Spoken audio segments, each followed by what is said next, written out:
67절. 예수께서 말씀하시기를 모든 것을 알되 자기 자신을 모르는 사람은 아무것도 모르는 사람이니라 라고 하셨다. 내 몸 밖의 세상을 다 안다고 해도 나 자신을 모른다면 이는 하나도 알지 못하는 것이 된다. 눈에 보이는 세상과 입자로 이루어진 진리의 세계는 다르다. 그것은 책으로 또는 지식으로만 사과를 아는 것과 실제로 먹어보는 것의 차이와 같다.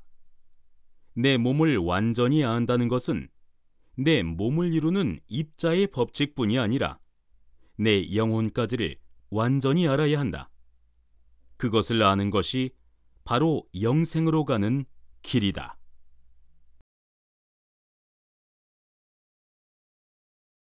68절. 예수께서 말씀하시기를 미움받고 박해받을 때 복이 있나니 그대들이 박해받는 장소에서 그들은 아무 장소도 찾지 못하리라 라고 하셨다. 세상 법을 따르지 않기에 미움받고 박해받는다. 수행자는 세상 사람들이 즐겨하는 것들을 함께하지 않는다. 그러므로 따돌림 받는다. 이렇게 세상 사람들이 나를 박해하는 그곳에는 영생을 얻는 삶의 진리의 장소가 없고 사망의 장소가 될 뿐이다. 이 때문에 사망의 장소를 벗어나는 것이 복으로 갈 수 있는 길이 된다. 수행자가 찾아야 할 유일한 장소, 그것은 나의 영혼이 머무는 내 가슴 속이다.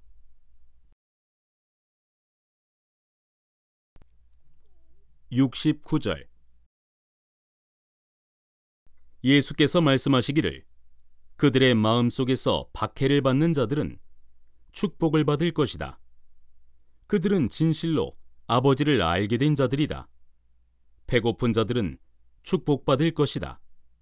그들의 굶주린 배는 채워질 것이다 라고 하셨다. 67절에서는 내 몸 밖 세상보다는 내 몸 안에 갖추어진 진리가 참다운 것이라고 하셨고, 또 68절에서는 세상에서 천대받는 것을 서러워 말라. 그곳에는 아무런 얻을 것이 없으며 오직 내 몸속에 있는 영혼이 있는 자리를 찾는 것만이 복된 자라고 하셨으며, 이 69절에서도 자신의 몸 안의 세계에 대하여 말씀하신다. 마음속 박해란 무엇일까? 2절에서 구하는 자는 찾을 때까지 구함을 멈추지 말라. 그가 찾게 될 때 불안하게 될 것이요 그 불안은 놀라움으로 바뀔 것이며 마침내 그는 모든 것을 다스릴 수 있게 된다라고 하셨다. 우리 몸속에서 일어나는 일들은 우리가 이제껏 눈으로 보고 책을 통해 알고 있는 이 현상계가 무너지고 내 몸마저 하늘의 구름처럼 흩어짐을 보게 된다. 비유하면 우리가 땅에서 볼 때는 하늘에 떠 있는 구름이 온갖 모양으로 보이지만 비행기를 타고 구름 속을 통과해 보면 아무런 모양도 없고 그저 희뿌연 안개 속처럼 텅 빈 곳임을 알 수 있다. 실제로 경락이 돌면서 몸속 입자의 세계로 들어가면 살도 뼈도 없고 그저 텅 빈 곳뿐임을 알 수 있게 되며 내 몸속이나 내 몸 밖 허공이나 모두 텅 비어 있음을 보며 알게 되는 것이다. 이것이 이른바 내 몸이 공하다는 것을 알게 됨이니 이것을 아공이라고 하고, 이로부터 모든 물질이 본래 공함을 알므로 색불이공의 참뜻을 맛보게 된다. 이렇듯 기존에 내가 알던 물체적 세상 지식이 다 허물어지게 되니 기존 관념이 새로운 생각들을 부정하고 박해한다고 하시는 것이다. 회의와 갈등이 일어날 수밖에 없다. 이 내면의 길의 종착역에 진아인 아버지가 있는 것이니 복된 길이 아닐 수 없다. 배고픔이란 무엇인가? 먹지 못하면 배가 고픈 것이고 배고픔이 계속되면 굶어 죽는다. 이렇듯 모든 생명은 에너지가 필요하다. 당연히 여기에서의 배고픔도 에너지 보충을 뜻한다. 몸밖 세상의 음식이 아니다. 예수님께서 물 깃는 사마리아 여인에게 내가 주는 물은 영원히 목마르지 않다라고 하셨다. 또 모세가 하늘에서 주는 만나를 먹게 한 것은 다시 배고픈 것이나 예수 자신이 주는 것을 먹는 자는 영원히 배고프지 않다고 하셨다. 이 수련의 시작은 내 몸속에 불을 만드는 것으로부터 출발한다. 예수님께서 말씀하신 나는 이 세상에 불을 던지러 왔노라의 불이다. 그리고 그 불이 활활 탈 때까지 기다리겠노라 하신다. 불이 크게 타오르려면 땔감이 필요하다. 수련 초기에는 열량이 필요하므로 음식의 영양과 함께 내 몸 밖의 자연적 에너지, 즉 천기가 함께 필요하지만 점차 수련이 높아질수록 하늘과 땅을 이루는 자연적 에너지의 비중이 높아지고 음식물의 영양의 비중은 줄어든다. 이렇게 하여 내 몸속에 그 무엇을 키워나가는 데에 필요한 에너지를 얻게 되므로 그 배고픔이 채워진다는 것이다.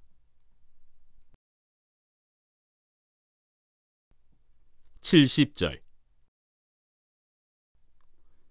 예수께서 말씀하시기를 그대 안에 있는 것을 열매 맺게 한다면 그것이 그대를 구원할 것이며 그대 안에 그것을 가지지 않는다면 그대가 가지지 않는 그것이 그대를 죽일 것이니라 라고 하셨다. 성경에 열매 맺는다는 말이 자주 등장한다. 흔히 신도수가 많이 늘어나는 것으로 알고 있다. 또 물과 성령의 비율을 알지 못하고 성수라 하여 물을 얼굴에 찍어 바른다. 이제 여러분은 물의 의미가 내 몸속 에너지의 정수인 것을 알 것이며 그 물을 얻는 것은 불을 지피는 것임을 안다. 즉, 내 몸속에 불을 지펴서 정을 끓이고 수증기처럼 기화시키면 그 수증기가 모여 증류수를 얻듯이 물을 만들고 그 물을 끓여서 조청과 엿이 나오듯이 이른바 백석, 하얀 돌을 얻게 된다. 이 하얀 구체가 바로 열매이다. 자연을 이루는 법칙은 내 몸밖 세계나 몸속 세계나 그 이치가 동일하다.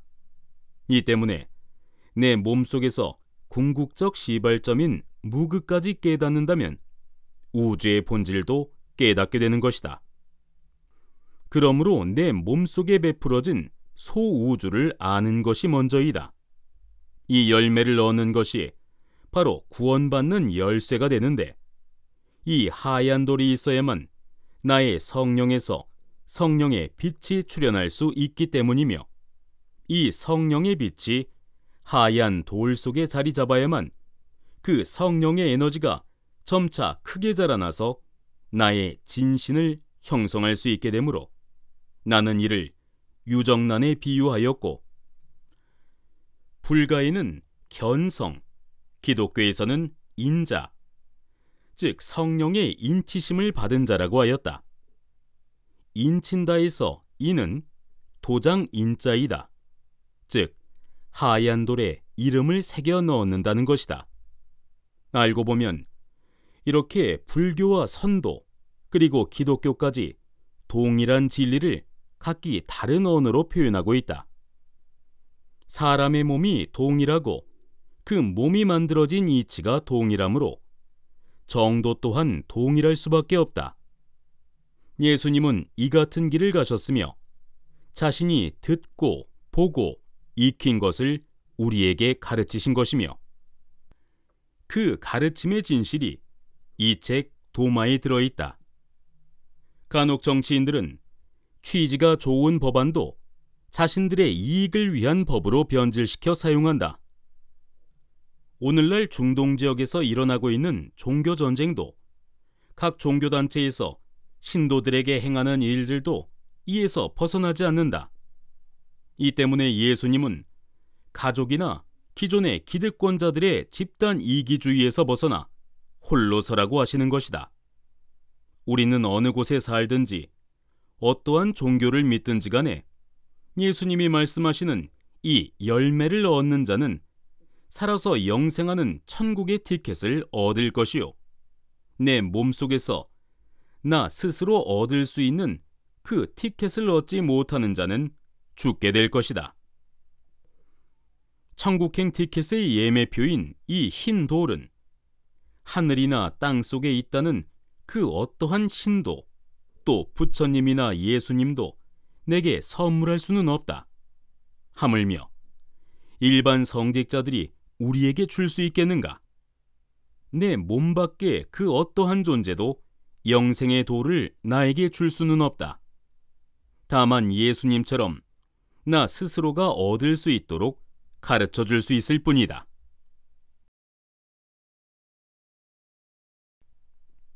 71절. 예수께서 말씀하시기를 나는 이 집을 헐겠으니 아무도 이것을 짓지 못할 것이니라 라고 하셨다. 예수님은 로마의 성쇠나 유대교의 구약적인 내용에는 관심이 없다. 또한 성전이 허물어지는 것도 관심이 없다.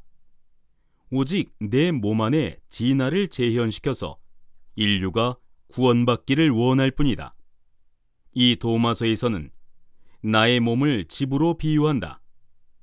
따라서 자신의 육신을 허물어서 다시는 이들 앞에 서 있지 않겠다고 말씀하신 것이다. 예수께서 자신이 곧 제자들을 떠날 것을 밝히시고 자신의 가르침을 보충 설명해 줄 보혜사가 올 것을 예언하셨다. 요한복음 16장에서는 내가 너희에게 실상을 말하노니 내가 떠나가는 것이 너희에게 유익이라. 내가 떠나가지 아니하면 보혜사가 너희에게로 오시지 아니할 것이요, 가면 내가 그를 너희에게로 보내리니 내가 아직도 너희에게 이를 것이 많으나 지금은 너희가 감당하지 못하리라. 그러나 진리의 성령이 오시면 그가 너희를 모든 진리 가운데로 인도하시리니 그가 스스로 말하지 않고 오직 들은 것을 말하며 장래일을 너희에게 알리시리라. 그가 내 영광을 나타내리니 내 것을 가지고 너희에게 알리시겠음이라. 무릇 아버지께 있는 것은 다 내 것이라. 그러므로 내가 말하기를 그가 내 것을 가지고 너희에게 알리시리라 하였노라 라고 하셨다.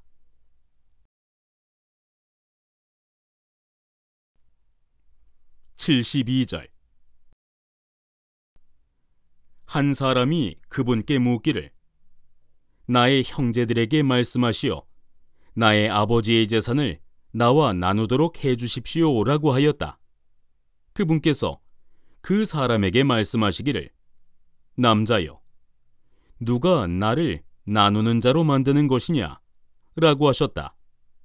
그분께서 그분의 제자들을 향해 몸을 돌리고 말씀하시기를 나는 나누는 자가 아니다.